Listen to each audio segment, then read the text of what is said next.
فرمایا عائشہ وعدہ کرو مجھ پر نیا کفن نہیں ڈالوگی. عائشہ یہ کپڑا جو تو نے کفن کے لیے منگایا مدینے کی کسی بیوہ کو دے دینا، سر پہ ڈال کے پردہ کر لے گی.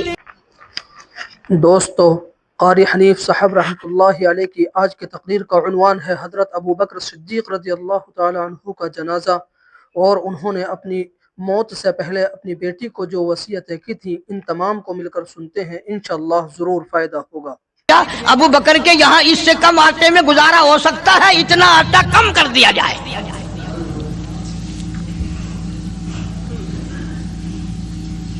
تم کیا جانو ابو بکر کون ہے؟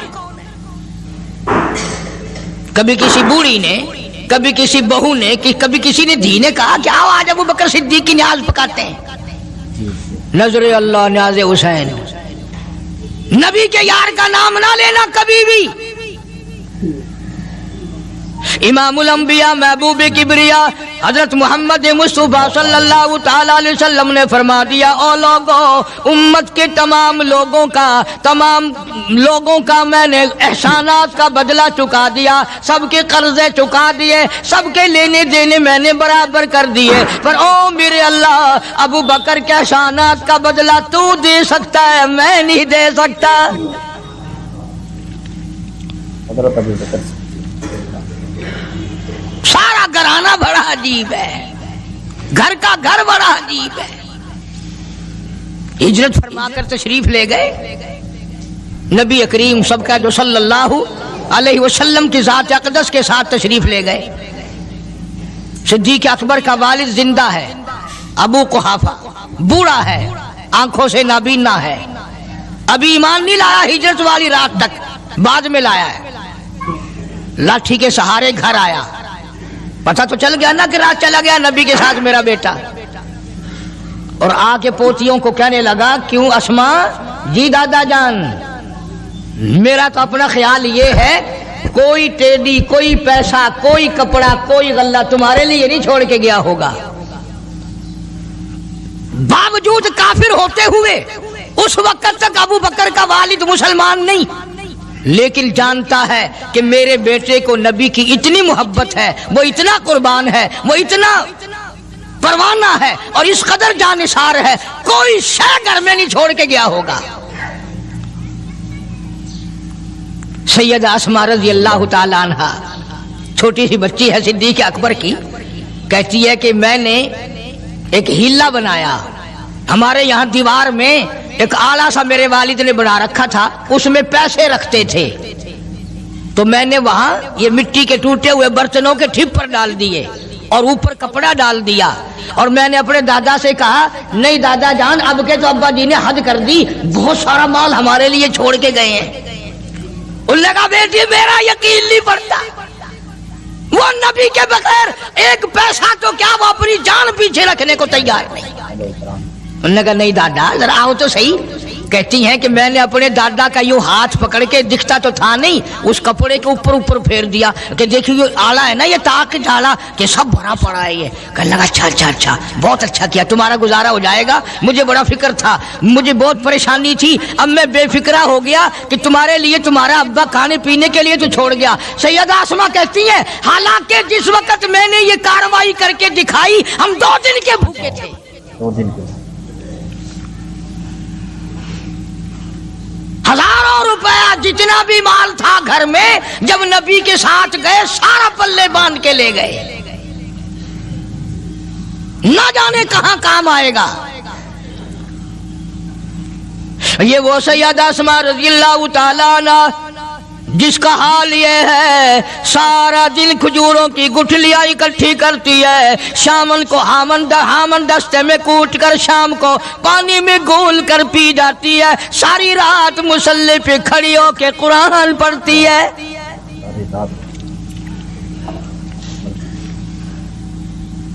عجیب قسم کا گھرانہ ہے صدیق اکبر رضی اللہ تعالیٰ عنہ کا.